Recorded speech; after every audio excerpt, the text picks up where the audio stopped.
এই দালালদেরকেও আইনের আওতায় আনেন, শাস্তির আওতায় আনেন। এই চেইনটা ভেঙে দেন, খান খান করে দেন। প্রবাসীরা আমাদের সমাজের অংশ। এই প্রবাসীদের নিয়ে এখানে আমরা 2.25 ঘন্টা আলোচনা করেছি। সরকারি দল, বিরোধী দল, খুবই প্লিজেন্ট আলোচনায় আমরা অংশগ্রহণ করেছি। কিন্তু এই বাজেটে প্রবাসীদেরকে আস্থায় আনার, সম্মানিত করার বিশেষ কোনো উদ্যোগ আমার কাছে আমি লক্ষ্য করিনি। সেই আলোচনায় আমরা একটা প্রস্তাব দিয়েছিলাম যে প্রবাসীরা সরকারি দলের নয়, বিরোধী দলের নয়, তারা বাংলাদেশের। এই সংসদ থেকে একটা বিশেষ কমিটি বা টাস্ক ফোর্স করা হোক, যারা এই বিষয়গুলা নিয়ে মুভ করবে, দেশে দেশে তাদের সমস্যাগুলো চিহ্নিত করে তার সমাধানের চেষ্টা করবে। আমাদের প্রবাসীরা বিদেশে যাওয়ার সময় তার যেটুকু যোগ্যতা আছে, এই যোগ্যতার সাথে যেটুকু সামর্থ্য আছে সব উজাড় করে দিয়ে বিদায় হয়। জায়গা জমি বিক্রি করে, ধার দেনা করে যায়, হালের বলদ বিক্রি করে,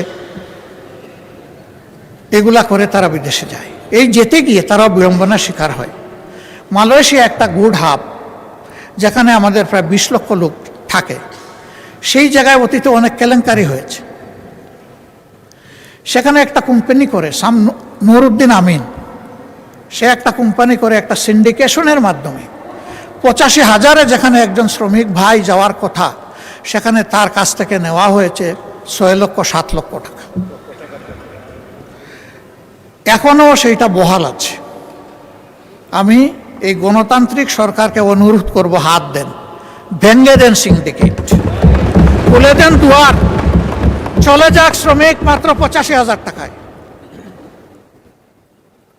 যারা জেলের ভিতরে আছে তাদেরকে মুক্ত করার জন্য আমাদের মাননীয় প্রধানমন্ত্রী তার সফরে কথা বলেছেন, ধন্যবাদ। তারা মুক্ত হয়ে আসলে এবং যদি তারা সেখানে কাজ পায়, আমরা খুব খুশি হব। এদের কোনো দোষ নাই, এরা বুঝে নাই কোনটা জালিয়াতি আর কোনটা সঠিক। দালালের খপ্পরে পড়ে তাদের ভাগ্যে আগুন জ্বলছে।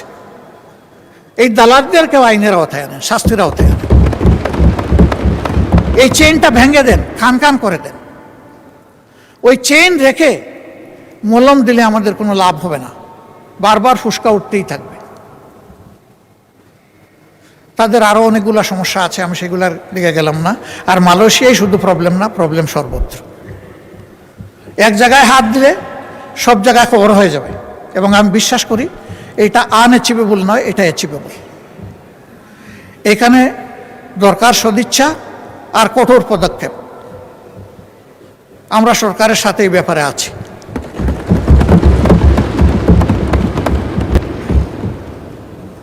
এই প্রবাসীরা আমাদের সম্পদ, তাদেরকে যেন আমরা যথাযথ সম্মান করতে পারি। আমি আবারও বলবো, গত সেশনে যে এই সেশনে যে ফ্রুটফুল ডিসকাশন হয়েছে, এর ভিত্তিতে কিছু একটা করেন, তাদের আস্থা ফিরে আসুক।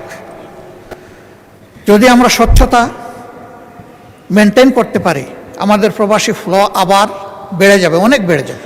আর না হয় মালয়েশিয়ার মতো বারবার বাধাগ্রস্ত হবে। এই খুলবে, এই বন্ধ হবে, দরজা খুলবে, জানালা বন্ধ হবে, জানালা খুলবে, দরজা বন্ধ হয়ে যাবে। এই বিপদ থেকে বের হয়ে আসা দরকার।